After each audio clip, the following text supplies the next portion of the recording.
এই পাঁচটা বস্তু আপুনি কেতিয়াও দান নকৰিব যদিহে আপুনি এই পাঁচটা বস্তু কেতিয়াবা দান কৰে আপোনাৰ জীৱনত যিবোৰ ভাল আছিল সেইবোৰ নোহোৱা হৈ যাব আপুনি যদি আগতে কৰিলে তেতিয়া হলে কৰিলে আৰু কিন্তু এই ভিডিওটো চোৱাৰ পিছত জানি উঠি আপুনি কেতিয়াও এই পাঁচটা বস্তু দান নকৰিব আসলতে এই পাঁচটা বস্তু সাধাৰণতে আমাৰ মানুহবোৰে কিন্তু দান কৰি থাকে বহুলোকে হয়তো নাজানে বা কিছুমানে জানিও কথাবোৰ গুৰুত্ব নিদি দান কৰে কিন্তু আপুনি তেনেকুৱা ভুল নকৰিব জানিব যদি মন আছে কি পাঁচটা বস্তু দান কৰিব নালাগে ভিডিওটো শেষলৈকে চাব আপুনি যদি আপোনাৰ ইউটিউব ফেসবুক অথবা ইনষ্টা লিগেল আৰু অৰ্গেনিক ভাৱে গ্ৰোথ কৰিব বিচাৰে তেনেহলে আমাৰ লগত যোগাযোগ কৰিব আপুনি আমাৰ পৰা legal views legal subscriber legal followers এই সকলোবোৰ লিগেল আৰু অৰ্গেনিক ভাৱে ল'ব পাৰিব আমাৰ হোৱাটছএপ নম্বৰ 9864808721 আপুনি আমাৰ হোৱাটছএপত মেছেজ কৰিব আপোনাৰ ক্ৰাইটেৰিয়া জনাই দিব আৰু আপোনাক আমাৰ তৰফৰ পৰা ফোন কৰা হ'ব এতিয়া আমি জানিম যে আপুনি কি পাঁচটা বস্তু কেতিয়াও কাকো দান কৰিব নালাগে প্ৰথমটো হৈছে আপুনি কেতিয়াও কাকো দেৱী দেৱতাৰ মূৰ্তি অথবা ফটো দান নকৰিব এতিয়া আপোনালোকে হয়তো দেখে যে বহু মানুহে কি কৰে বিয়া সবাহত দেৱী দেৱতাৰ ফটো মূৰ্তি তেনেকুৱা ধৰণৰ বস্তু দান কৰে কিন্তু আপুনি তেনেকুৱা ভুল নকৰিব আপুনি কেতিয়াও দেৱী দেৱতাৰ ফটো অথবা মূৰ্তি দান নকৰিব দ্বিতীয়তে হৈছে পাৰ্স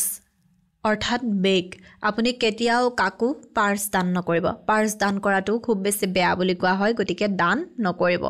তৃতীয়তে হৈছে পেন পেন্সিল এনেকুৱা ধৰণৰ বস্তু দান নকৰিব বিশেষকৈ সৰু ল'ৰা ছোৱালীৰ ক্ষেত্ৰত আপোনালোকে হয়তো বাচ্চাবিলাকৰ জন্মদিন খাব গলে বিশেষকৈ পেন পেন্সিল তেনেকুৱা ধৰণৰ বস্তু দান কৰে কিন্তু আপোনালোকে তেনেকুৱা ধৰণৰ বস্তু কেতিয়াও দান নকৰিব তাৰ হলনি বেলেগ বস্তু দান কৰক কিন্তু তেনেকুৱা পেন পেন্সিল এইবোৰ দান নকৰিব চতুৰ্থতে হৈছে ঘড়ী দান কৰিলে কি হয় আপোনাৰ সময়খিনি আপুনি আনক দি দিছে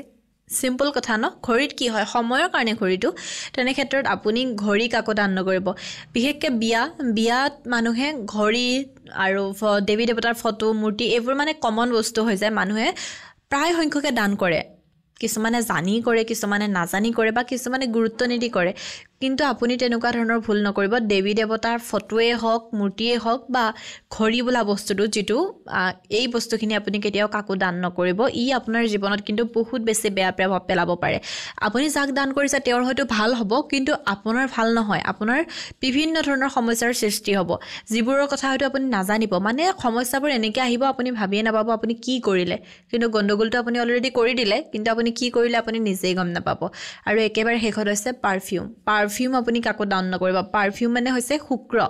আৰু আপুনি যদি আপোনাৰ শুক্ৰ গ্ৰহক আনক দান কৰি দিয়ে আপোনাৰ জীৱনত কেতিয়াও টকা পইচা লাক্সাৰি আপোনাৰ নাথাকে শুক্ৰ গ্ৰহই কি ৰিপ্ৰেজেন্ট কৰে আপোনাক লাক্সাৰি দিয়ে টকা পইচা দিয়ে নাম দিয়ে তেনে ক্ষেত্ৰত আপুনি যদি আপোনাৰ শুক্ৰ আনক দি দিয়ে আপোনাৰ এইবোৰটো একেবাৰে গুচি যাব গতিকে আপুনি এই বস্তুখিনি কেতিয়াও কাকো দান নকৰিব